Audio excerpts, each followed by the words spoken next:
Hello again. This is my 7th video explaining the Woodstock and Dead Sea Scroll connections, and it's December 8th, 2012.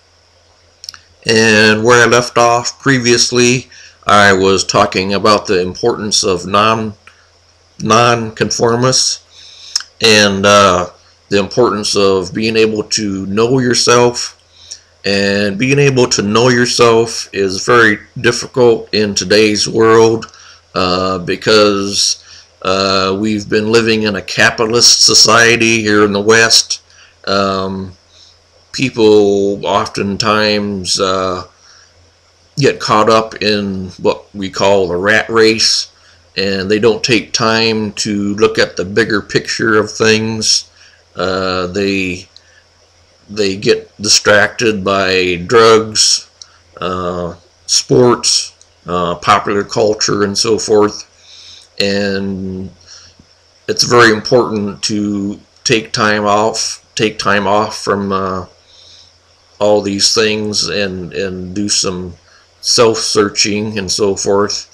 And there's a passage from the Gospel of Thomas, which I think of frequently on knowing yourself, and it's from the Gospel of Thomas, which is a Gnostic gospel, which was left out of the common Bible that we have, but nonetheless there's a lot of wisdom in the Gospels that were left out of the Bible.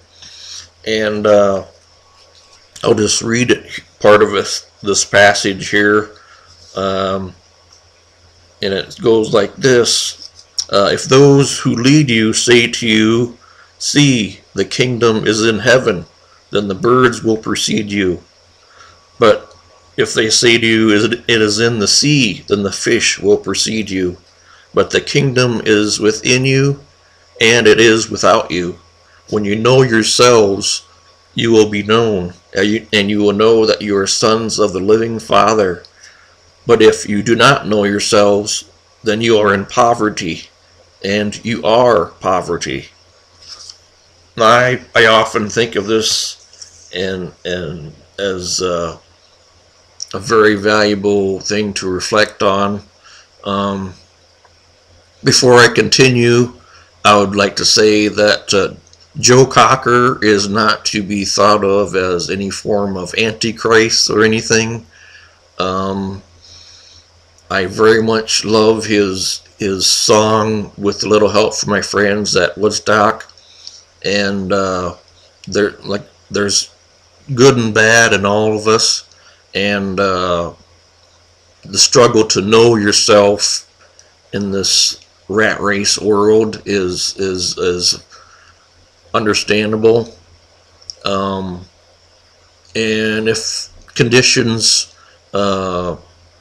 are right for another event like Woodstock, I would very much like to see Joe Cocker perform again if such an event were to take place. And so, yeah, I'd like to just say that God is very forgiving, and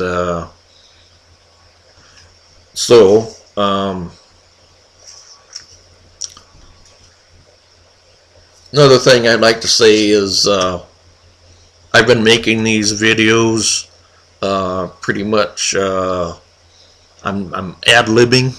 I haven't really made up any formal statement, and this is how I would be if I were to just be talking to you at the kitchen table.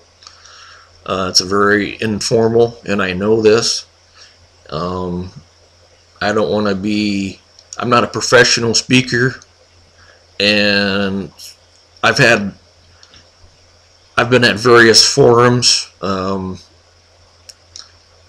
spreading the word about these videos and my website, and I've gotten a complaint that I don't face the camera and I don't sound sincere. But the topics that I'm covering are somewhat complicated. You have to be a spiritual minded person to begin to understand these things. And I would just like to say this: if people don't like the way I deliver these connections, then that's just tough. Um, so I guess this is going to wrap up my 7th video for the time being, and I'll talk to you next time.